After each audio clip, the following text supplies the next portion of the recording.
Hola mis alumnos, ¿cómo están? Soy su profesor José Antonio Padilla del módulo 5. Es para mí un enorme gusto poder estar aquí con ustedes en esta primera semana para que podamos hacer algunas reflexiones y por supuesto hacer algunas aclaraciones acerca de los criterios para entregar las tareas y las actividades.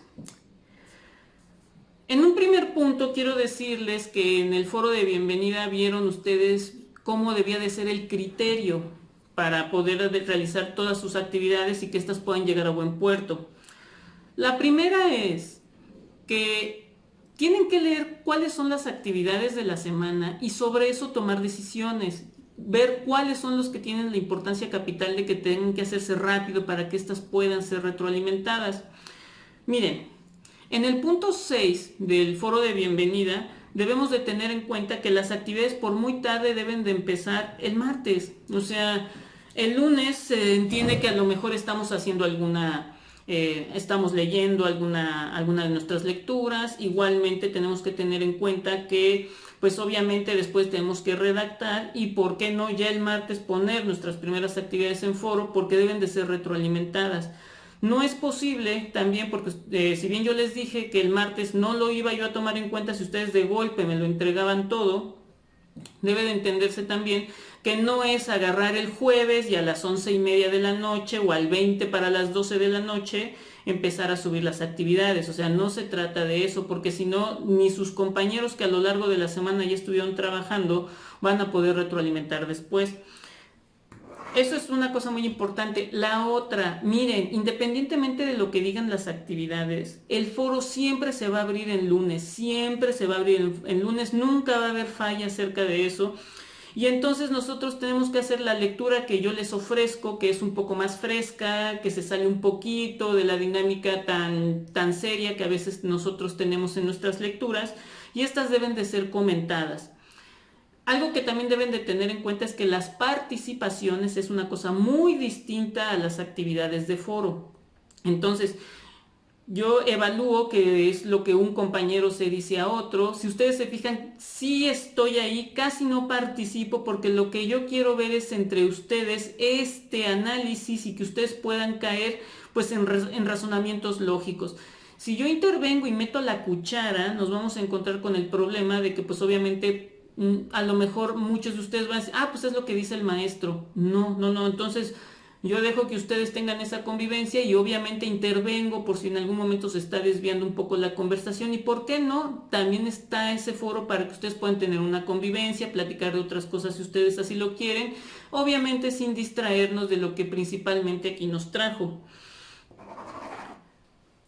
Otra cosa, ustedes tendrán sus experiencias con otros tutores, pero no pierdan de vista que no estamos jugando propiamente a la escuelita, sino que cada tutor pues trae sus criterios. En este caso yo tengo los míos. Créanme que estos criterios que yo les ofrezco que ustedes obedezcan al pie de la letra les va a ayudar muchísimo para que en un futuro otros tutores no les pongan mucha traba o que ustedes apenas estén en adaptación, sino lo que yo he hecho es que a lo largo de mi camino en la ley, pues he podido ver cuál es el común denominador de cada uno de estos criterios y aún así, y así poder realizar pues un formato que nos permita pues cumplir con todo y al mismo tiempo complacer a todos nuestros tutores. De verdad, si ustedes participan 5 veces a la semana, que a mí en lo particular se me hace poco, pero se me hace lo suficiente para que puedan tener ustedes un óptimo desempeño en el módulo, pues obviamente eso les va a ayudar muchísimo en un futuro. Entonces, lo que diga el tutor anterior, bueno, pues eso ya pasa a una página distinta. Yo pido estos criterios, por favor, ayúdenme. Además, no me estoy brincando ni estoy haciendo cosas pues por mi gusto, sino que yo me sujeto a los criterios de la ley. Yo también me tengo que sujetar a eso y sobre eso trabajar. Y entonces con eso que pide la ley, más lo que los otros tutores llegan a agregar, me ha permitido hacer pues este tipo de reglamento para que ustedes puedan transitar en sus 12 módulos sin ningún problema. Entonces les pido por favor que se apeguen mucho y poco a poco se vayan haciendo del hábito, de la disciplina y van a ver que en un futuro no van a tener ningún problema. Ahora sí, Una vez aclarado esto, espero que ya no tengan otra duda. Si es que la llegan a tener, pues escríbanmelo ya sea por correo electrónico institucional o por la propia plataforma en el área de mensajes, cuáles son las otras dudas que pudieran llegar a tener, y con muchísimo gusto yo estoy ahí para apoyarlos. Ahora, vamos a reflexionar. Tenemos una compañera que nos estaba preguntando que cuando las ciencias sociales empiezan con esta idea o criterio de lo que es el método científico. Tuve que volver a leer uno de mis textos porque la verdad es que a mí me gusta mucho trabajar lo que es la creatividad, la inteligencia, y pues obviamente eso me lleva a adentrarme a lo que es el pensamiento científico. Y del siglo XIX, finales del siglo XIX a entrados del XX, el conocimiento científico entra en un estado de crisis. ¿Por qué? Porque ya hay otras disciplinas que desean integrarse pues al saber científico, y entre estas son las ciencias sociales. Si bien Isaac Newton, con su paradigma de que todo conocimiento puede ser matemáticamente explicado, pues entran otros autores que empiezan a contraponerse al paradigma. En primer lugar, muchachos, ¿qué es el paradigma? Vamos a definirlo, ¿qué les parece? El paradigma son acuerdos sociales. Son acuerdos sociales que, si bien no se establecen así entre un grupo de científicos y vamos a decir así se van a hacer las cosas, los acuerdos sociales es porque la gran masa, incluyéndolos a ustedes, utilizan sus criterios lógicos para entender cómo debe de ser la comunicación científica. Ustedes mismos se van a dar cuenta que muchas veces no están satisfechos con la respuesta de alguna persona. Eso a ustedes los convierte en una comunidad científica, porque ustedes van a empezar a interrogarlo, de dónde lo sacaste, cuál es la idea, qué metodología empleaste. Eso construye a la comunidad científica, y no es que se hayan puesto de acuerdo, simplemente el pensamiento tiene una lógica de respuestas. Entonces, un paradigma es un acuerdo social. Y por ejemplo, se los voy a explicar de una forma muy sencilla para después pasar a un aspecto más complejo. Resulta que era una familia, y en esta familia pues no eran de mucho dinero, y la señora pues todas las navidades pues horneaba pierna. Entonces la metía al horno, y ya cuando lo sacaba y lo ponía en la cacerola, partía la pierna, ponía la parte sobrante y la ponía arriba y lo presentaba a la mesa. Año con año agarraba la pierna, la ponía en la cacerola, partía la pierna, lo ponía lo demás encima y lo presentaba en la mesa. Y lo mismo el otro año, agarraba la pierna, la partía, la ponía en la cacerola y la presentaba en la mesa. Pasaron los años. En una de esas, pues la familia tiene una hija que decide casarse y hacer vida. Entonces la hija, pues cumpliendo con la tradición, pues hacía exactamente lo mismo, metía al horno la pierna, lo sacaba, lo partía, lo ponía en la cacerola y lo presentaba en la mesa. Año con año. En una de esas el marido le pregunta: oye mi amor, pero ¿por qué partes la pierna y lo montas arriba y lo presentas? Yo no sé, así ha sido siempre en mi casa y yo así lo hago.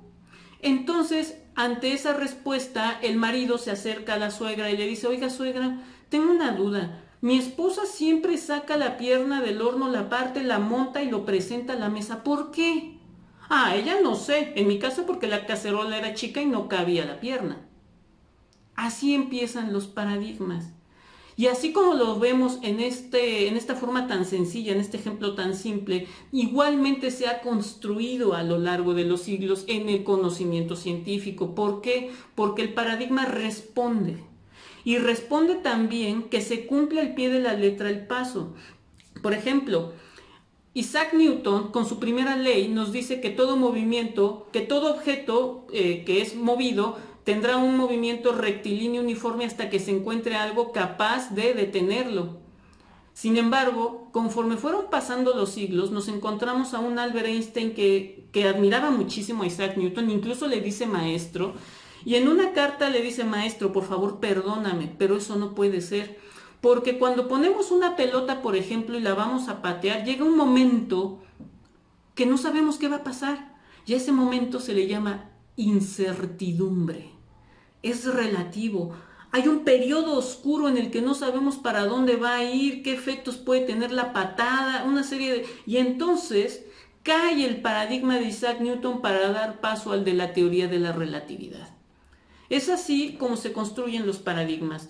Y todos los paradigmas cumplen con las necesidades del momento, pero conforme se va desarrollando la ciencia, el conocimiento y los contextos cambian, pues las preguntas son nuevas. Y al final, cuando un científico se encuentra con el paradigma y resulta que éste ya no responde adecuadamente a lo que él quisiera saber, entonces el paradigma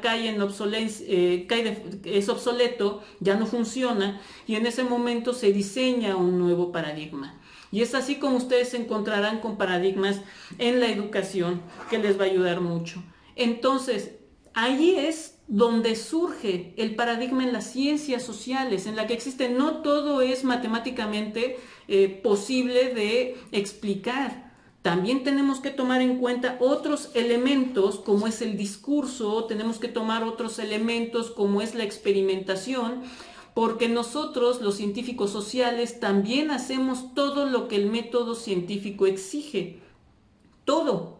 Entonces, algo que ustedes tienen que saber, y grábenselo muy bien, el método científico solo hay uno, no hay muchos. Ustedes podrán encontrarse allá afuera otro paradigma equivocado, que es que hay una serie de métodos, hay muchos métodos. No, método solo hay uno. La metodología esa sí varía. Porque, por ejemplo, ¿cómo funciona el cerebro? ¿A partir de qué? De un planteamiento de un problema. Por ejemplo, yo les voy a preguntar a ustedes que quieren terminar una licenciatura y los voy a meter ahorita en una crisis de 5 segundos. ¿Qué es una licenciatura?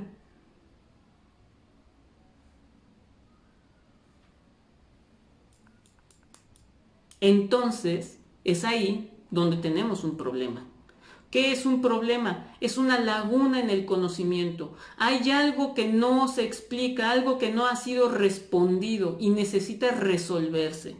Entonces, si no hay problema, no hay respuesta. Entonces, ahí es donde ya nos damos cuenta que el método no puede variar. Necesitamos un problema. De ahí hacer una serie de análisis. De ahí elegir que el problema se enmarca en un tema. ¿Y qué es un tema, jóvenes?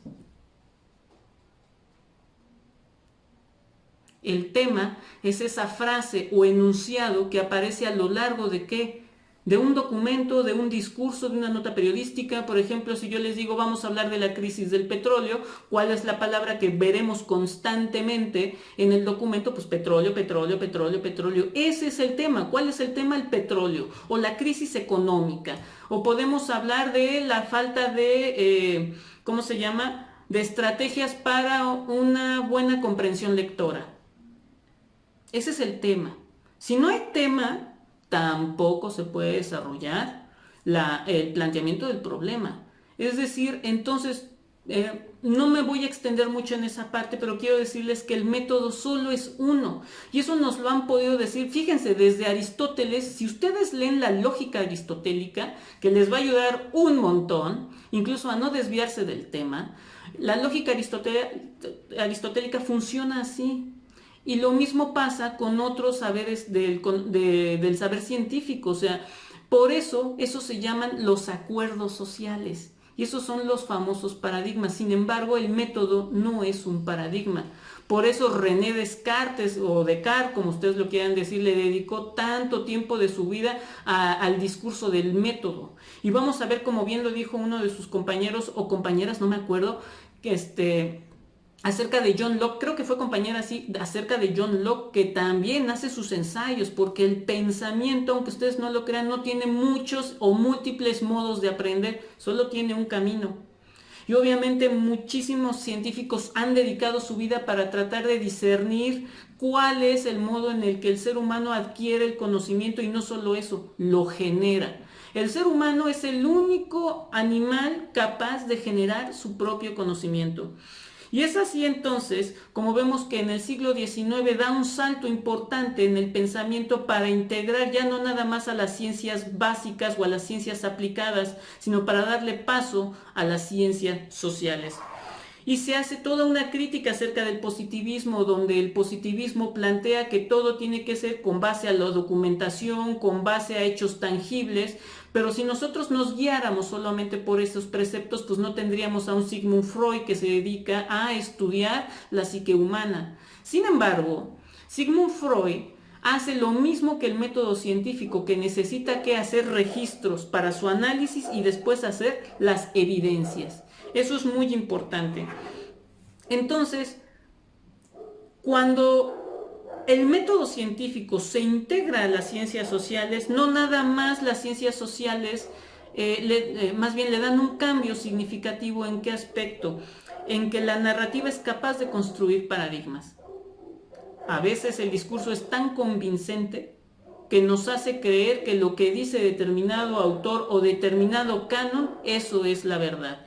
Y entonces ahí entramos a otro problema, que es la evidencia, la experimentación. Fíjense qué complejo es.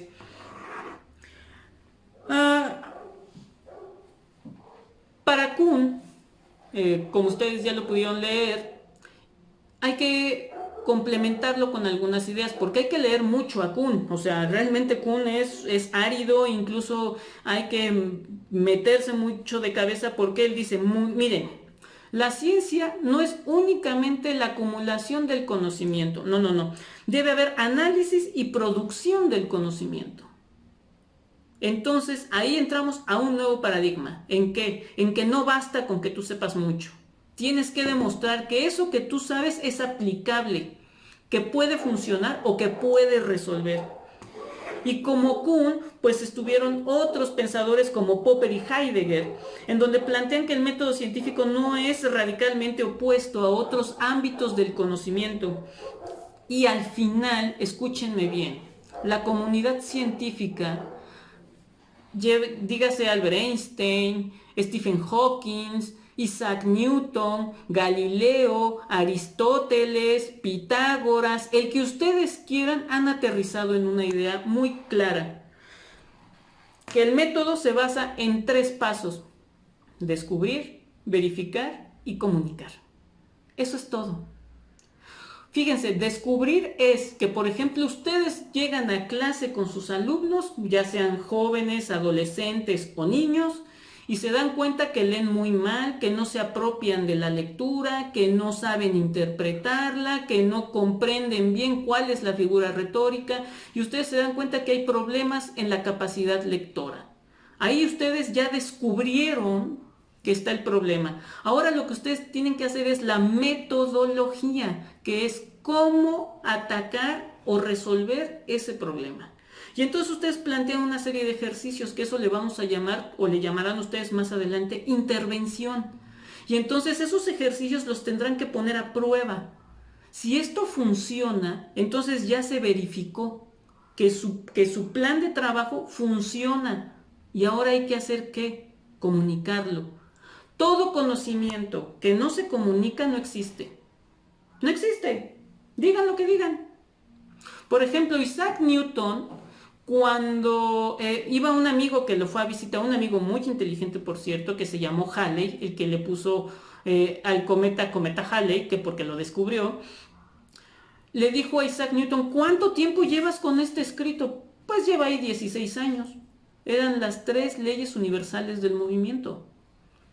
Así se los pongo, pero también se puede entender muy fácil. Imagínense que su abuelita tiene la receta de las galletas de memoria.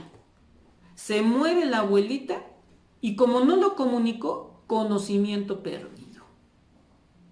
Eso es muy importante que ustedes lo tomen en cuenta para que vean cómo se construyen los paradigmas, cómo el conocimiento científico hace sus aportaciones y cuál es el camino a seguir para la correcta comunicación de los hallazgos. Lo quise hacer breve este video. Espero que se hayan aclarado algunas dudas y si tienen más, con muchísimo gusto se las resuelvo. Muchas gracias.